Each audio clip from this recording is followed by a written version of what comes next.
Hi, you guys. It's week 3 of Transform My Life in a Year. And today is a rainy day here in Atlanta, Georgia. It's Saturday, the 19th of January, 2018. 19. What year is this, y'all? 19?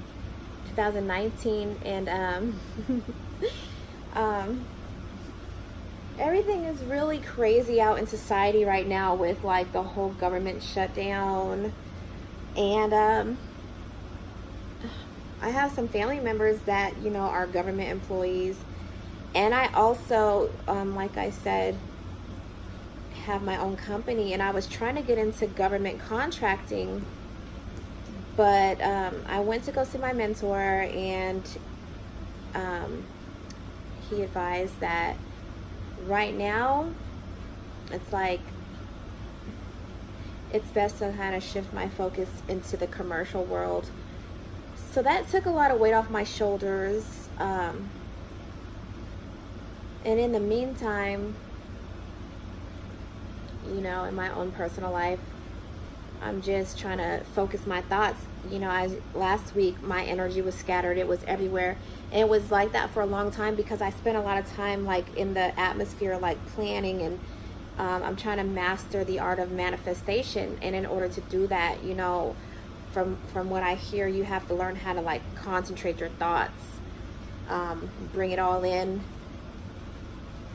Like I said, I'm not religious, but I'm very spiritual, and so I've studied different philosophies. So we talk about just the law of attraction. When you bring it to the Christian faith, which I'm also a Christian, it talks about not doubting in your mind, and also not being a double-minded. And a lot of people can relate that to just like their worldly habits, like don't be a sinner and then try to be a saint. But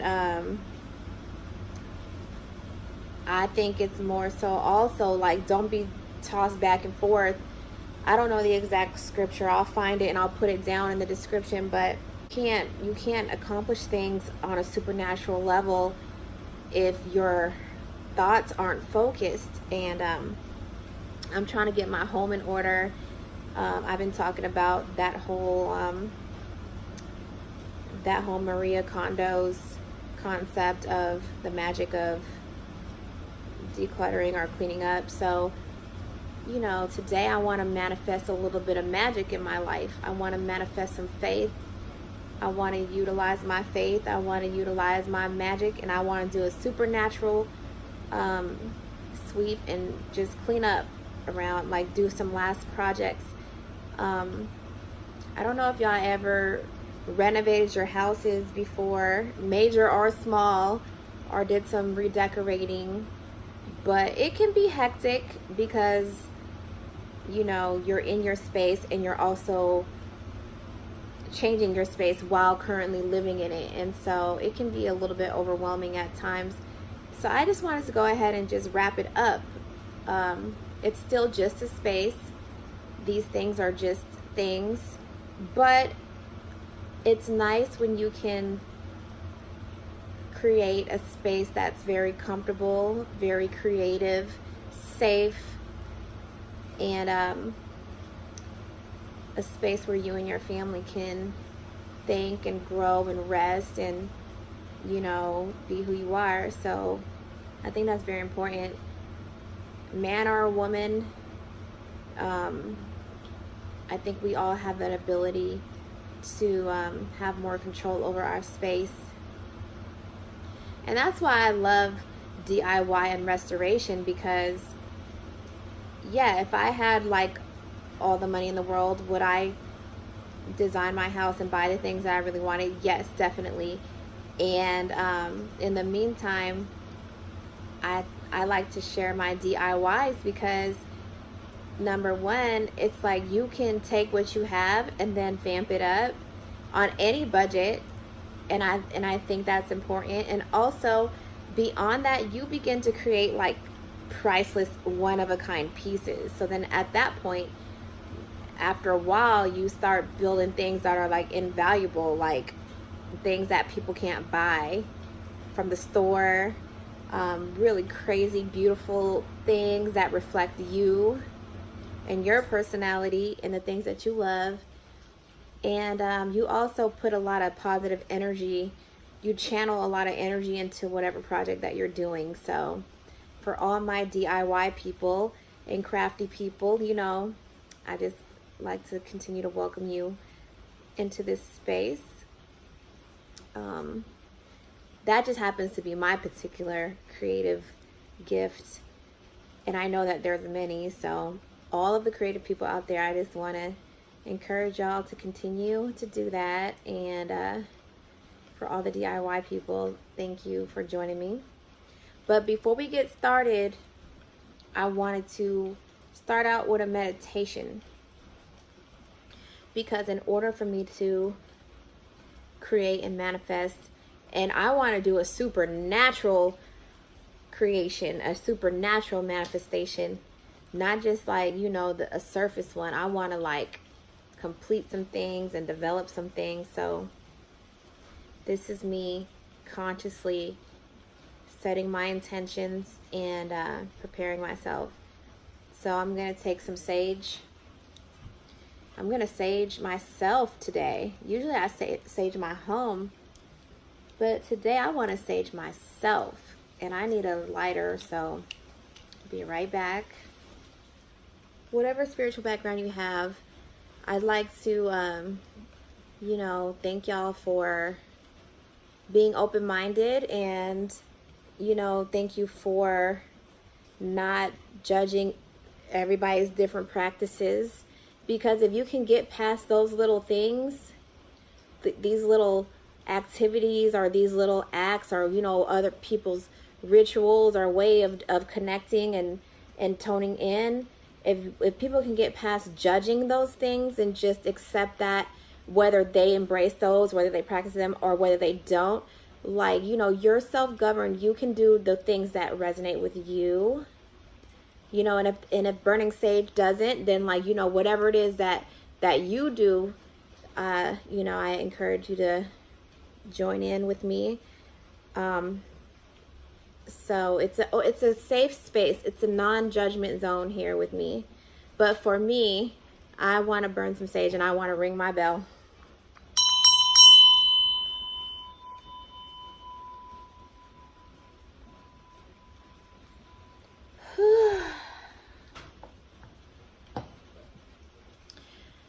And I invite y'all to join me to just set your intentions.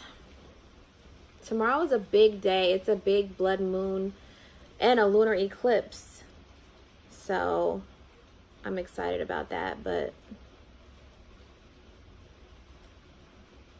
I just want to connect with spirit, connect with God. All right, well, I'm going to go ahead and meditate a little bit more, you know, off camera by myself. But I'm sorry, I'm looking at the cat right now. She's my best friend, you know, my little favorite animal best friend.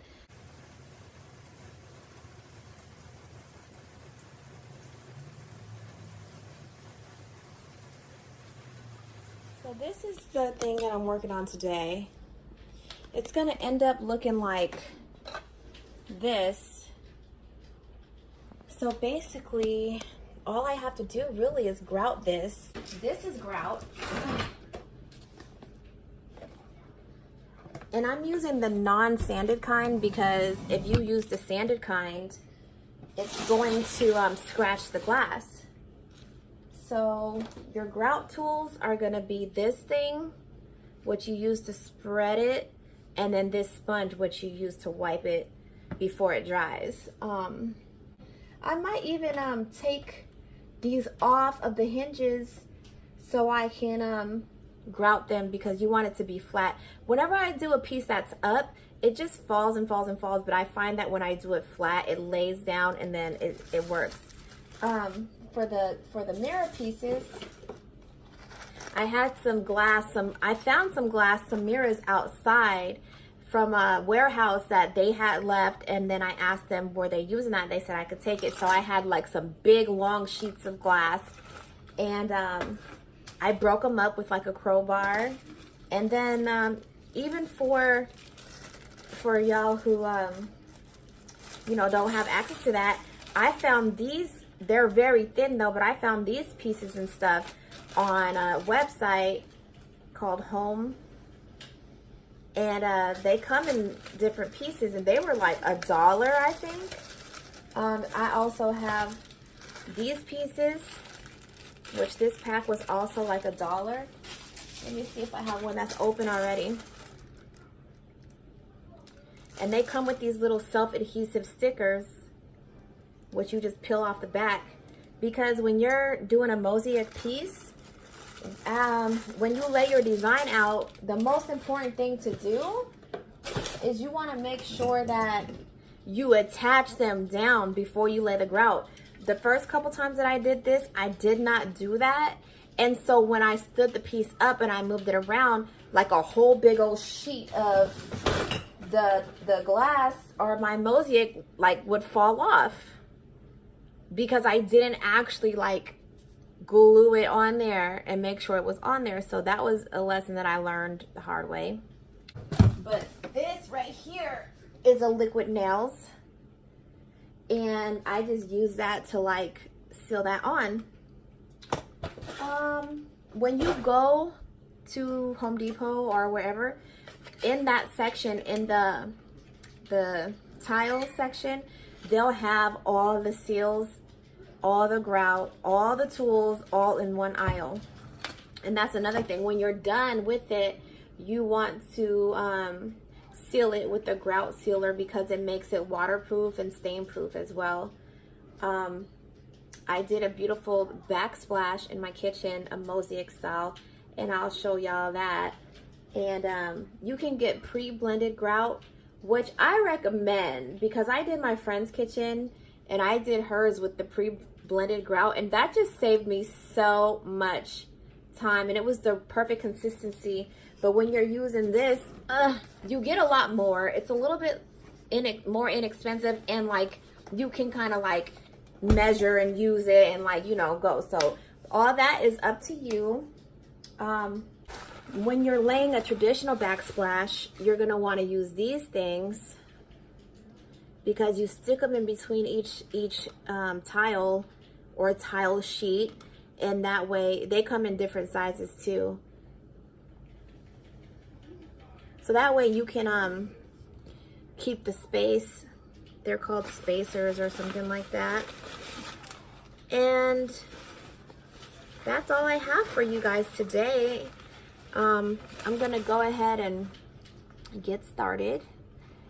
But since we're doing the mosaic, you know, you're just gonna want to free style and free design your creation.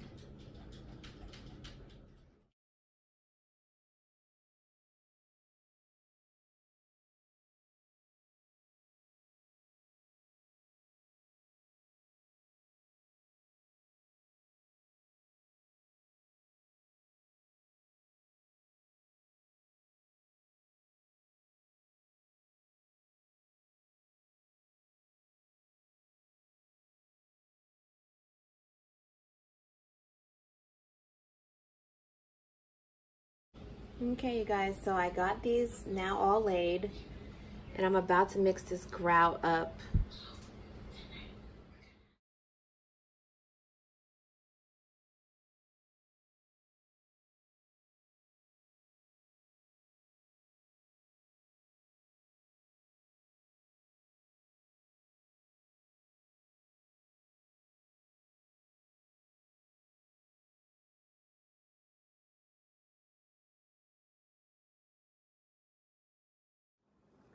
I was gonna go out, but I just feel like chilling at home and eating chips and watching Netflix.